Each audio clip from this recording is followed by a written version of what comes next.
नमस्कार, स्वागत है आपका हमारे चैनल पर। मैं हूं आपके साथ शिप्रा सैनी। मध्य एशियाई देश उज्बेकिस्तान में एक कप सिरप पीने से 18 बच्चों की मौत हो गई। उज्बेकिस्तान में हुई मौत पर भारत में सियासत गरमाई हुई है। उज्बेकिस्तान के स्वास्थ्य मंत्रालय ने सबसे पहले ये दावा किया कि ये भारतीय फार्मास्यूटिकल कंपनी का कप सिरप है, डॉक वन मैक्स सिरप था, जिस पर राजनीति करने में कांग्रेस पार्टी ने बिल्कुल भी देर नहीं लगाई। कांग्रेस पार्टी के नेता जयराम रमेश ने कहा कि made in India cup syrup जानलेवा साबित हो रहा है। जयराम रमेश के इन हमलों के बाद बीजेपी के प्रवक्ता संबित पात्रा ने जवाब देते हुए ये कहा कि कांग्रेस पार्टी के नेता जयराम रमेश मोदी से नफरत करने की आड़ में कांग्रेस हमेशा भारत के लिए अपनी गहरी नफरत का प्रदर्शन करती है। इतना ही नहीं, संबित पात्रा ने जो ट्वीट किया, लिखा कि गैम्बियाई अधिकारियों और साथ ही डीसीजीआई ने पहले ही स्पष्ट कर दिया है कि गाम्बिया में बच्चों की मौत का मेड इन इंडिया खांसी की दवाई से कोई लेना देना ही नहीं है। लेकिन मोदी से नफरत करने की आड़ में कांग्रेस हमेशा भारत के लिए अपनी गहरी नफरत का प्रदर्शन करती है। ये संबित पात्रा ने ट्वीट किया और बड़ा हमला कांग्रेस पार्टी पर बोला। यानी पहले ही जब स्पष्टीकरण सामने आ चुका है, उसके बावजूद कांग्रेस पार्टी इस तरह से कहीं न कहीं अंतर्राष्ट्रीय स्तर पर भारत को नीचा दिखाने की ये कोशिश कर रही है। और जाहिर तौर पर ये इसी वजह से हो रहा है क्योंकि कांग्रेस पार्टी मोदी से नफरत करती है। दरअसल पहले इस मामले को लेकर कांग्रेस महासचिव जयराम रमेश ने ट्वीट किया था और कहा कि पहले गाम्बिया में 70 बच्चों की मौत हुई थी और अब उज्बेकिस्तान में ये हुआ है। मोदी सरकार को भारत के बारे में शेखी मारने से पहले इन लोगों पर सख्त कार्रवाई करनी चाहिए। जयराम रमेश के इन हमलों के बाद बीजेपी नेता अमित मालवीय ने भी कांग्रेस पार्टी को करारा जवाब दिया। अमित मालवीय ने ट्वीट करते हुए लिखा कि गाम्बिया में बच्चों की मौत का भारत में बनी खांसी की दवाई के सेवन से कोई लेना देना ही नहीं है। ये गाम्बियन अधिकारियों और साथ ही डीसीजीआई दोनों द्वारा स्पष्ट किया गया है। मालवीय ने आगे कहा कि मोदी से नफरत में कांग्रेस इतनी अंधी हो गई है कि वो भारत और उसकी उद्यमशीलता की भावना का उपहास करना जारी रख रही है, जो कि बेहद शर्मनाक है। यानी भारत का मजाक बना रही है। उज्बेकिस्तान के स्वास्थ्य मंत्रालय की ओर से इस पूरे मामले में सबसे पहले ये कहा गया कि जांच में ये पता चला है कि जिस सिरप को पीने के बाद 18 बच्चों की मौत हुई, वो सिरप भारतीय दवा फर्म मैरियन बायोटेक लिमिटेड की ओर से बना है। Doc one Max cup syrup था। मंत्रालय के बयान के मुताबिक लैब में किए गए एक टेस्ट में भारतीय कप सिरप में दूषित एथेनिल ग्लाइकोन की उपस्थिति पाई गई। Dock one max syrup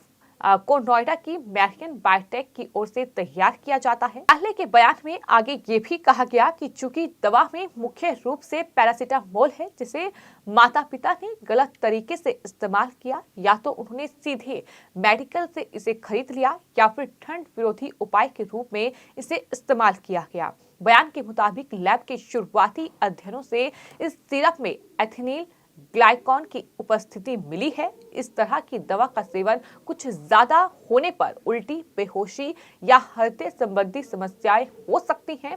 Indian express की खबर के मुताबिक उज्बेकिस्तान में बच्चों की मौत की खबरें आने के बाद अब विश्व स्वास्थ्य संगठन यानी WHO उज्बेकिस्तान में स्वास्थ्य अधिकारियों के संपर्क में है और आगे की जांच में सहायता के लिए पूरी तरीके से तैयार है। हालांकि डॉक्टर वन मैक्स की मैन्युफैक्चरिंग कंपनी मैरियन बायोटेक और साथ ही केंद्रीय स्वास्थ्य मंत्रालय ने इस मामले पर अभी तक कुछ स्पष्टीकरण नहीं दिया है। इस साल की शुरुआत में गाम्बिया में भी 70 बच्चों की मौत की खबर सामने आई थी, लेकिन उसके बाद अब जिस तरह से उज्बेकिस्तान में ये एक कप सिरप पीने से 18 बच्चों की मौत हुई है, जिस तरह से उज्बेकिस्तान के स्वास्थ्य मंत्रालय ने सबसे पहले ये दावा किया कि ये भारतीय फार्मास्यूटिकल कंपनी का कप सिरप है, लेकिन उसके बाद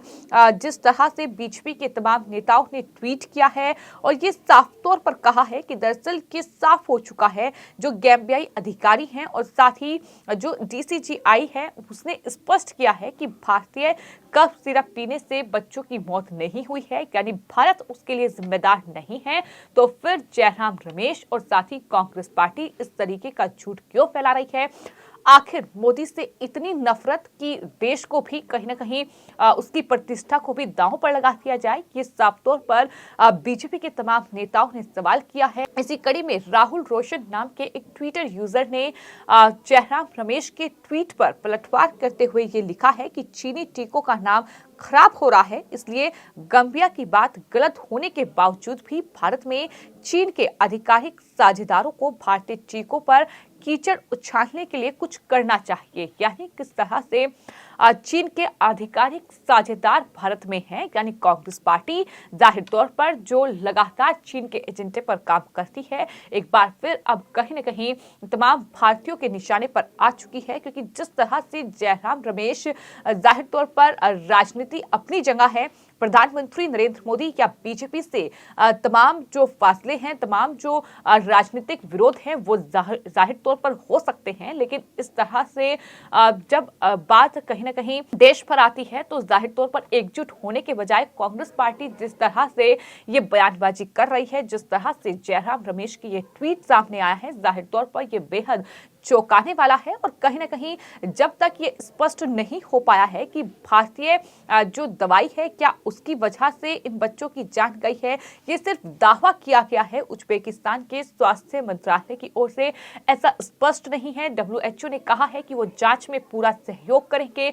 बावजूद इसके इस तरह से इस पूरे मामले पर सरकार को घेरना और इस तरह से भारत को दुनिया भर में नीचा दिखाने की जो कोशिश कांग्रेस पार्टी ने एक बार फिर की है, वो जाहिर तौर पर कांग्रेस की मंशा पर सवाल खड़ा करती है कि आखिर कांग्रेस पार्टी क्या चीन के एजेंडे पर काम कर रही है, क्योंकि ये दुनिया देख रही है कि किस तरीके से चीन एक बार फिर से कोरोना महामारी से जूझ रहा है। चीन की जो वैक्सीन है, कोविड वैक्सीन, वो कहीं ना कहीं विफल साबित हुई है, लेकिन वहीं भारतीय वैक्सीन आज जिस तरह से दुनिया भर में पहुंची, चुनौतीपूर्ण समय में एक बड़ी सफलता भारत ने हासिल की है। तमाम दुनिया के बड़े देश भारत की तारीफ कर रहे हैं, जिस तरह से प्रधानमंत्री नरेंद्र मोदी ने दुनिया के तमाम देशों में वैक्सीन पहुंचे इसको प्राथमिकता दी है। और शायद यही वजह है कि कांग्रेस पार्टी इस तरह से दिलमिलाई हुई है, क्योंकि जब भी बात चीन की होती है तो जाहिर तौर पर कांग्रेस पार्टी के नेताओं के पेट में दर्द होता है। तो कांग्रेस का चीन से क्या कनेक्शन है,